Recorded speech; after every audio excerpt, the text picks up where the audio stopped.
Olá, o meu nome é Thiago, sou petiano de Engenharia Elétrica da UFPR. Hoje eu queria apresentar um pouco para vocês sobre um projeto que a gente tem dentro do grupo, que é o PetGen. Nesse projeto a gente busca combinar eletrônica com música ou componentes musicais, né? Então hoje, mais especificamente, quero mostrar um pouco sobre um pedal de overdrive que a gente fez dentro desse projeto. Bom, então antes da gente partir para a confecção desse pedal em si, né, é interessante a gente ver um pouco como é que funciona esse pedal de overdrive. Então vamos supor que a gente tem aqui um sinal original, né, um sinal aqui no caso senoidal, que pode ser um tom de algum instrumento musical, né, e a gente vai passar esse sinal por um pedal de overdrive aqui no caso. Quando a gente faz isso, então a gente pode obter dois resultados. A gente pode obter esse sinal aqui ou esse sinal aqui de baixo. Então o que o pedal de overdrive faz, né? Ele vai limitar o teu sinal dentro dessa faixa de valores aqui delimitada por essas duas linhas tracejadas, né? Então ele vai cortar o seu sinal, né, de forma a ele sempre ficar dentro dessa faixa aqui. Esse corte ele pode ser um corte suave, conforme pode ser visto aqui nessa primeira figura, né? Ou ele pode ser um corte abrupto, né? Então a gente tem um sinal original, qualquer som sem acionamento de pedal, né? Aqui a gente tem o pedal de overdrive e quando a gente aciona ele, né, a gente pode obter um sinal com corte suave ou um sinal com corte abrupto. O que vai determinar a largura dessa faixa aqui de corte e o tipo do corte, se vai ser corte ou vai ser um corte abrupto, corte suave ou um corte abrupto, vai ser as características do pedal. Bom, e aqui você pode se perguntar, né? Tudo bem, entendi qual que é a mudança na forma de onda, mas por que isso vai mudar a sonoridade, né? Então, para a gente entender isso, a gente precisa olhar um pouco para o espectro de frequência de cada um desses sinais, né? Veja que aqui, vamos pegar por um exemplo o corte abrupto, o teu sinal de saída ele se assemelha a uma onda quadrada, certo? Quanto mais você diminui essa faixa de valores aqui, né, ele vai cada vez mais se aproximando a uma onda quadrada. Então aqui a gente tem o teu sinal original, né, senoidal, e ele tem apenas uma componente de frequência, né? Por consequência, se a gente for tentar escutar esse sinal, né, ele vai soar assim.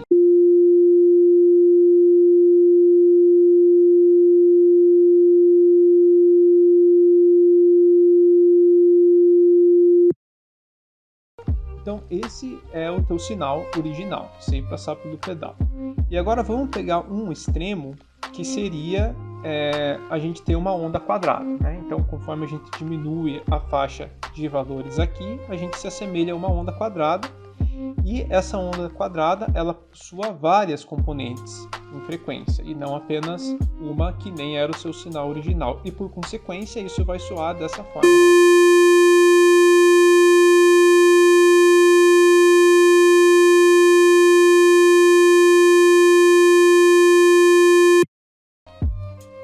Então, o que acontece, né? Por que o som é diferente para cada um dos casos? Na verdade, quando a gente tem um sinal com várias frequências, nesse caso aqui a onda quadrada, a gente na verdade está adicionando, né, outros sinais senoidais de diferentes frequências a esse sinal, né? Então, seria como se você tivesse um instrumento tocando um sinal senoidal nessa frequência aqui, outro instrumento tocando outro sinal senoidal nessa frequência aqui, outro nessa e assim sucessivamente. Por isso que a gente tem essa diferença de sonoridade, né, entre um sinal puro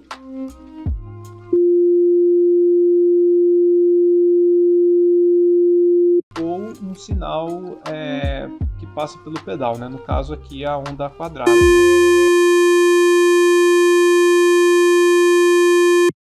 Ou seja, quando você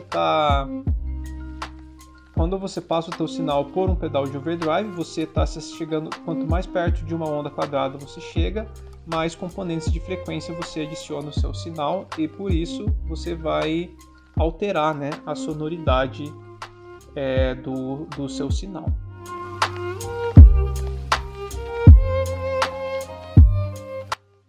Bom, agora que a gente já sabe qual a forma de onda a gente tem que obter na saída para obter um sinal distorcido, né, com um sinal de overdrive, a gente pode buscar então o circuito, né, para conseguir isso.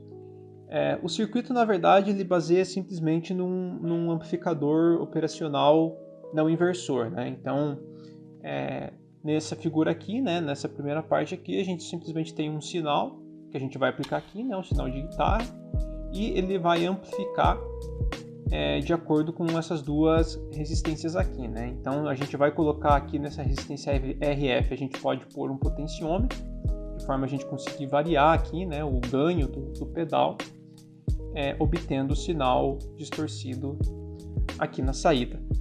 Então, qual que é o comportamento, né, de um amplificador operacional, né? Então, dentro das faixas de valores dele, ele amplifica o sinal, né? Funciona amplificando, que corresponde a essa faixa aqui. Porém, ele possui uma tensão de saturação, né? Então, ele vai saturar, se passar dessa tensão aqui, o sinal vai cortar, né, nesse valor aqui máximo dele, né? Ele não passa desse valor, não amplifica mais do que isso, né? E veja que isso daqui é justamente o que a gente procura, né? Um sinal que corta em um determinado valor, né? Então, essa característica aqui já constituiria, né, um pedal de overdrive, né? Um sinal que passa por um pedal. Bom, então o que acontece aqui, né? A gente vai querer alterar esses valores aqui de saturação, né? Para a gente obter um ganho diferente, né? Um tom diferente no pedal. Além disso, esses amplificadores operacionais, eles precisam de uma tensão positiva, né? Que é aqui, eles são alimentados com uma tensão positiva e uma tensão negativa aqui, né? Ou seja, eles precisam de uma fonte simétrica de energia.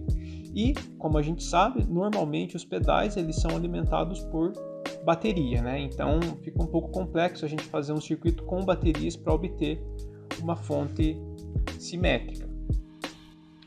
Então o que a gente vai fazer é o seguinte, a gente vai alimentar esse amplificador apenas com uma tensão positiva, por exemplo, uma bateria de 9 volts. Né? Então o que vai acontecer com o sinal é que ele vai ficar apenas nessa região mostrada nessa figura aqui.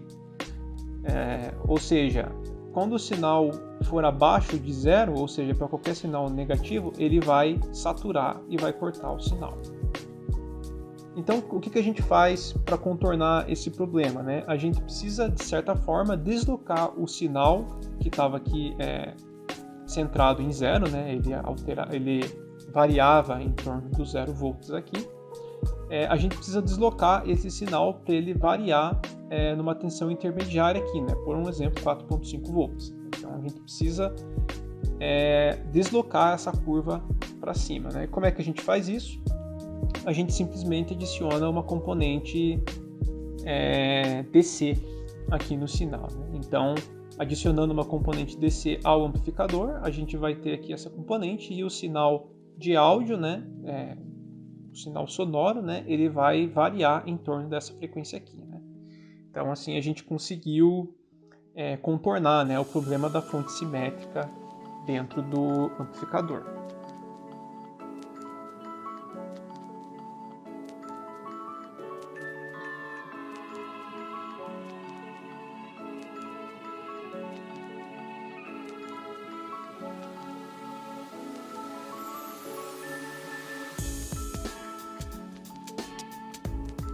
Então, para produzir um circuito até essa etapa, né, o circuito utilizado vai ser esse daqui. Então, aqui a gente tem a nossa fonte do sinal, né? Aqui a gente tem um resistor e um capacitor aqui que estão funcionando mais como filtro, né? Um capacitor como um filtro de entrada. Aqui a gente tem a bateria de 9 volts e esses dois capacitores aqui, eles também são filtros, né? Filtros dessa tensão de alimentação. Veja que, idealmente, né, a impedância de entrada do amplificador ela é muito alta, ela é infinita, né? Porém, na prática, não é isso que acontece, né? Passa uma corrente para cá. Então, para aumentar essa resistência, essa impedância de entrada, a gente adiciona aqui um resistor, né, com um valor bem elevado. E o que está acontecendo aqui é o seguinte, a gente tem aqui uma bateria e a gente tem aqui dois resistores que, se você for analisar, eles nada mais fazem um divisor de tensão, né? Então, essa bateria aqui, 9 volts, aqui tem um divisor de tensão, como os dois são iguais, vai dividir essa tensão pela metade e a gente tem 4.5 volts aqui. Como não há corrente entrando no terminal de entrada do amplificador, então esse 4.5 volts vai aparecer aqui também, né? E aqui a gente tem a componente DC do nosso sinal, né? Então essa componente que a gente mostra aqui é o 4.5 volts que foi gerado nessa etapa do circuito aqui.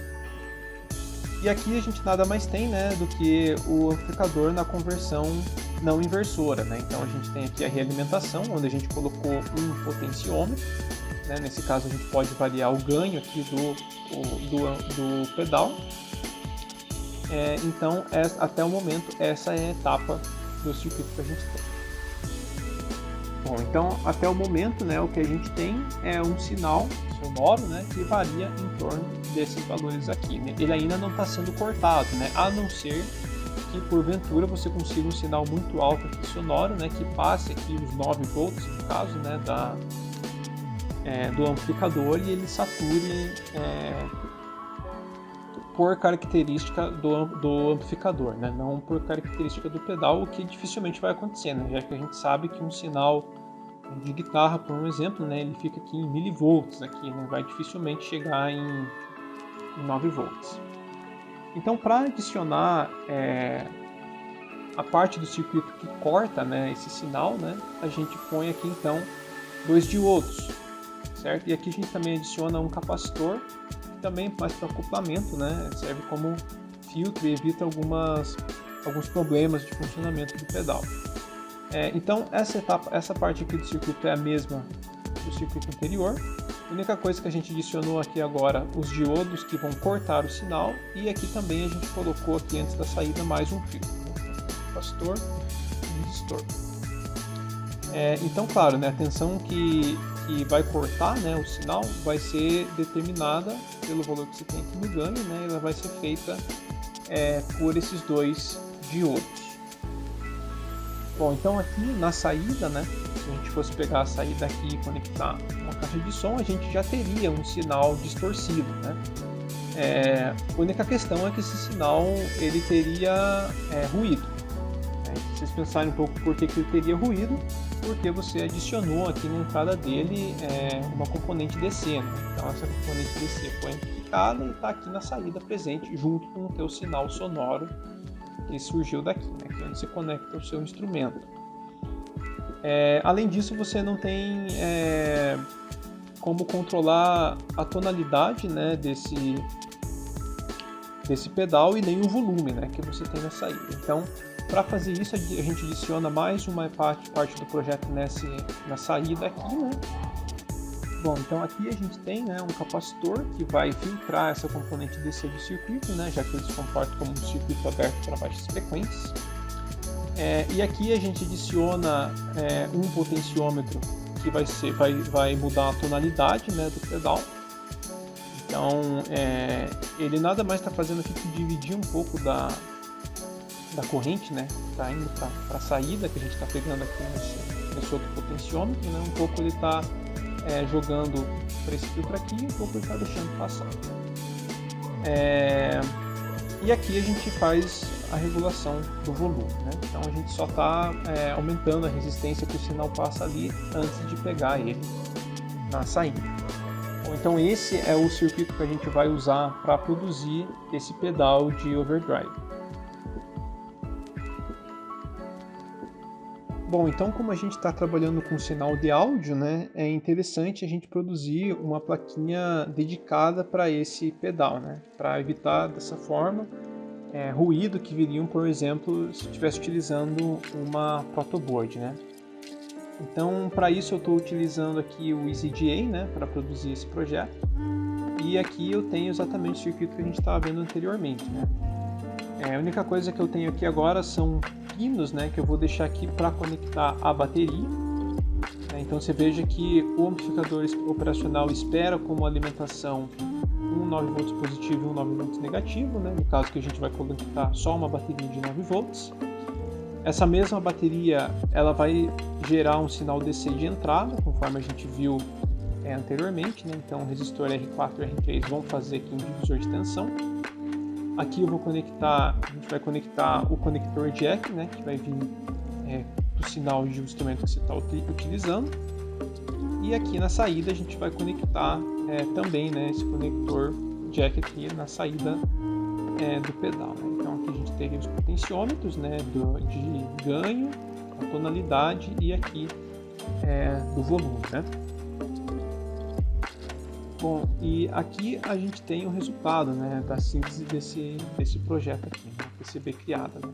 Então veja que ela ficou bem compacta aqui, né? Ficou bem pequena. E a ideia justamente de deixar um circuito tão pequeno assim é para poder fazer um encapsulamento mais para frente, né? Então aqui eu não coloquei o potenciômetro porque eu vou usar jumpers aqui para conectar aos potenciômetros com jumpers, né? Então ficaria assim a PCB desse projeto. Bom, então uma vez com a PCB em mãos, né, a gente pode fazer a soldagem dos componentes nela, conforme pode ser visto aí na foto. Veja que eu estou usando jumpers aí para ligar os potenciômetros, né, e isso é para a gente usar o encapsulamento que é mostrado na figura seguinte aí, né? Então a gente usa aí uma lata de sardinha, né, para fazer esse encapsulamento.